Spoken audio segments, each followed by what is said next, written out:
There are a lot of people that are worried about Colorado surviving their Week 1 matchup against FCS power North Dakota State, mainly because of the Bison style of play, heavy box, downhill, smash-mouth football, and people are right to question Colorado's ability on the line of scrimmage, even after the total overhaul through the transfer portal. But the reality might be there couldn't be a better matchup for Colorado to start the season off with. Why? Well, there's a couple reasons. One, you get to start off by trying to correct what people think is your biggest weakness against a team that prides itself on trench physicality. Then you should be more talented than they are. That will breed confidence not only from fans and pundits, but for your team, which is way more important. Two, the passing game should be there all night, whether it's short and intermediate passes to get your better athletes in space or being able to take the top off at any time like the star quarterback after prom. That should lead to softening up the box for the run. And finally, it isn't a cupcake game, even though it's against an FCS team. You can actually gain street cred by beating a lower-level team. That doesn't happen often, and it could be a springboard. I, for one, do not think that Colorado is going to be worlds better than they were last year and burst into the playoff scene. That includes in the line of scrimmage.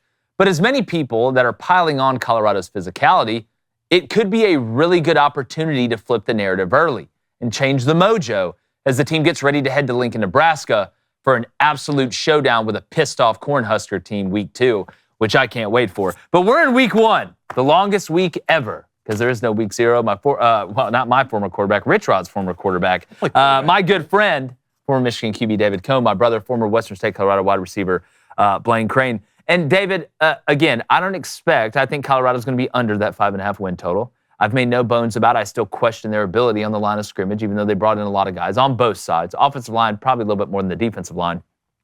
But when I look at this matchup, yes, stylistically, it is the opposite of what you think Colorado would want. But if Colorado is able to come out here and run the ball decently well and look physical and protect Shadur, do you think that could give them just a lot of confidence and maybe ease some of the deep fears that may be inside of some of these guys when they put their heads down the pillow at night? I'm not worried about Colorado having confidence. They're gonna start every season with as much confidence or more confidence than anyone else in the world. The things I'm most interested in watching from Colorado this year, you talked about Deion Sanders. I'm interested to see how he continues to perform when he's under pressure. He did really well at that last year, and I want to see, is he legitimately going to be a really good quarterback at the next level? I saw things from last year that says, hey, he's a really good college quarterback. Is he going to be really good in the NFL? Two, how long in the season can Travis Hunter play both sides of the football? Legitimately, is he going to play both ways every drive throughout the season? That's going to be fascinating because he is one of the more talented guys in the country. But what I'm most interested to see from Colorado is how they handle things when they go bad. That's the biggest question that we've all been asking throughout last year, throughout this offseason. I don't know if things will go poorly against North Dakota State. I don't know if things will go poorly against Nebraska. But at some point, things are going to go bad, and I'm interested to see, does this Colorado team start pointing their fingers at each other? Because that's what Deion Sanders does when things don't go well for him. We're seeing it across the media landscape right now, whether it's Paul Feinbaum, whether it's the Denver Post or whoever. Does that team start to point fingers the first time they find themselves down by 10 points? And Blaine, Cole Wisniewski, I think he's the best player in North Dakota State's defense. Safety for them, big-time players not going to play in this game. They were already deficient in the athleticism category when you look at what Colorado has as compared to North Dakota State. But before we get any even deeper into the nuts and bolts of it, a lot of people can exude confidence.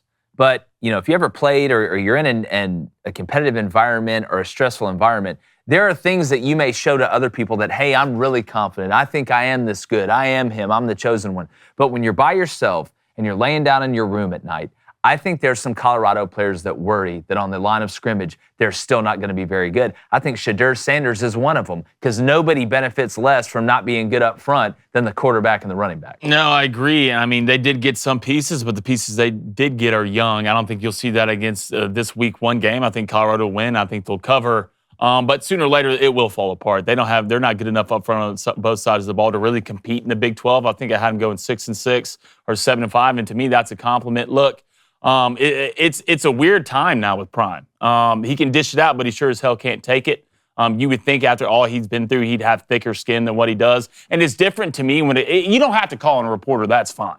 That's fine. But when you get your school to put something out on a reporter and you're not going to call on them, now to me it's just weird and way out of hand. It should never get this far. So to me, with Colorado and Prime, there's a difference between confidence and arrogance. Well, when you go about it the way that they've gone about it, if it goes good, you look like a king. If it goes bad, you look like a jester. That's just the truth of it. So if Colorado falls apart this year, the way that Deion and this kind of whole Colorado operation has operated, it makes it a lot easier for people to pile on, and there's a lot more ammo. Then on the other side, if you figure it out, it's like, hey, I came in here as Billy Badass. I told you what I was going to do, and we did it. I really am the chosen one, this, that, and the other. But as far as the way this game's going to play out against North Dakota State, I'm probably not going to bet this game, and we're going to continue to break it down. We're going to talk about with Barrett Selly tomorrow. But when I look at this Colorado offense and this North Dakota State defense, even if the run game is not there for Colorado, the ability to just throw the now screen out, throw the bubble out, whether it's Will Sheppard, whether it's Horn, whether it's Travis Hunter, they have such better athletes on the outside that at some point you may replace the run with the short pass. And when you do that, North Dakota State's going to have to start funneling resources out of that box, which should soften up the run. So I don't think Colorado's going to have any trouble scoring against the North Dakota State defense. I think they'll actually do a pretty decent job in protection because I don't really trust North Dakota State's pass rush. But what I'm most interested in this game is seeing how Colorado defensively holds up against the run. Because yes, offense affects defense and defense affects offense. But the defense gets a lot more affected with these new clock rules if other offenses are able to sit there and line up and run the ball down your throat and hold the ball and hold the ball and sit on the ball and sit on the ball. It limits your possession on offense. It forces you and speeds you up on offense. We see this in basketball all the time. So, David, I mean, is that the main thing you're looking for? Is it whether they can protect the passer and whether they can stop the run? One of them, even though I've been reliably informed by Warren Sapp that they have bullets on the defensive line everywhere. You want the AR or you want type of slug? Whatever that means. How are you feeling right now about the 60.5? If I was going to take something, here's where I get nervous betting this game and why I'm probably not going to touch it. Because there's a world I see in which Colorado scores every time they get the ball because they're just going to out-athlete North Dakota State on the outside. And then when you're hitting those short passes, then all of a sudden guys start scooting up. Then that 9 route, that vertical off-play action, that double move, you can't double everybody. Will Sheppard, I think, is going to go nuts in this game. I don't think a lot of people know who Will Sheppard is because he played at Vanderbilt last year, but this is a cat that everybody wanted at wide receiver. He's an NFL player. But when I look at what worries me is Colorado could score on every possession. Colorado could get 6 possessions and score a touchdown on every single one of them. And that's 42 points. North Dakota State could sit on the ball and limit those possessions that Colorado has and kick field goals. And then we look up and it's 42 to 10 is the final score. So there's so many different ways this game could go, in my opinion, that I'm actually kind of nervous about it. And Jacksonville State -2.5, which is up to -3 now. I hope you got it yesterday at -2.5 against Coastal. I think that's a better bet. I think there's better bets on the board just because there's so many unknowns in this game, but I can also see so many different outcomes in this game. High scoring, low scoring. High scoring with limited possessions is still a low scoring game. So that's kind of worries me a little bit about the over. We'll go to the chat? Yeah. All right, chat, hit that like, hit that subscribe button if you're going to donate. Make sure it's on topic, but you can bet your bottom dollar it will get read. We're going to start it off with the Whiskers. Whiskers, what's up, brother? He says, what would you rank the culture right now at Colorado 1 through 10? I would rank it, and again, I'm not in there, so I'm not going to act like I'm walking around the locker room. This is just from the periphery and seeing it.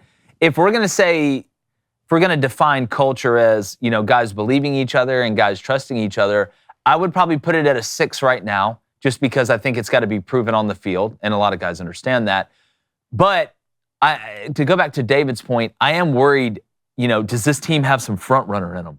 Mm-hmm. Like, what happens if you do beat North Dakota State, and then you go to Nebraska, and it looks like it did last year up front. And Nebraska's just so much better than you because they can catch a snap. I am worried about it down the road. Just like, honestly, I'm kind of worried about Caleb Williams when it starts going bad. You've got to prove it to me. So I would say a 6 right now. It's just when you go about it this way, it's easy to ride high when it's going good. But when it's going bad, that's when you really find out. That's what Mike Norvell and Florida State them are having to deal with right now. So a lot of transfers in, right? A lot of new personalities that haven't been with each other for a while. I would put it at a 6, and I would guess that probably compared to David, that may be a little high. Solid 2. Solid 2. Let's go to Chase. Chase, what's up, brother? He said, do you think Prime will be there after Travis is gone and so is his son? No. Daddy coach. I mean, I would say I think it depends on how it goes. Like, think so? I think it depends on how it goes. If it's an absolute abject disaster, I'd see a scenario where he's not there. If it goes really good, I think there's an even better chance that he's not there. So I guess I would lean towards probably not. But again, I want to let Prime make that decision before I jump to conclusions about what he's going to do. All right, let's go to W_WBO. What is up? It says, Colorado is a terrible program. I was in the band with the Big 12 formed, and we left at halftime. I was in the band when the Big 12 formed? Yeah, and we left after halftime. It's, look, I think Colorado is going to be better than what they were last year. It's going to hard to be as bad as they were up front, really on both sides of the ball. The question is, are you going to be better? It's, are you going to be good enough? And I still think in the games that Colorado fans are, and Colorado's expecting to win this year, I don't think they are ready up front from a depth standpoint, especially. I mean, you look at that offensive line, they brought in some guys that have played, like that they've got Power 5 guys there. It's what happens when inevitably your left guard goes down, like, or a guy gets sick and can't play in a game. I don't think Colorado has the depth to be able to win the games that people think they're I'll continue to say, for Colorado fans who are finally able to experience all this attention that they wanted for a long time and felt like at times that they've deserved, they should embrace that, right? Like, even if it ends up being false hope, even if Deion Sanders bolts in 12 or 18 months or whatever, like, take this time to say, hey, we're the talk of the town in college football. Embrace that and have some fun, and hopefully you can build off that even if Deion Sanders moves on. Well, does part of you think it's already a win because there's been so much talk about Colorado football? They're selling all these tickets. In many there's respects, so much momentum. It's raised so much money. I don't know. There's a part that I think some people feel like it's already a win. Hey, what's up, YouTube? Hey, if you haven't, look, football season's here. Hit that subscribe button. If you've already subscribed, get somebody else to subscribe. Please share in the show. Hit that like button. We really, really appreciate all your support.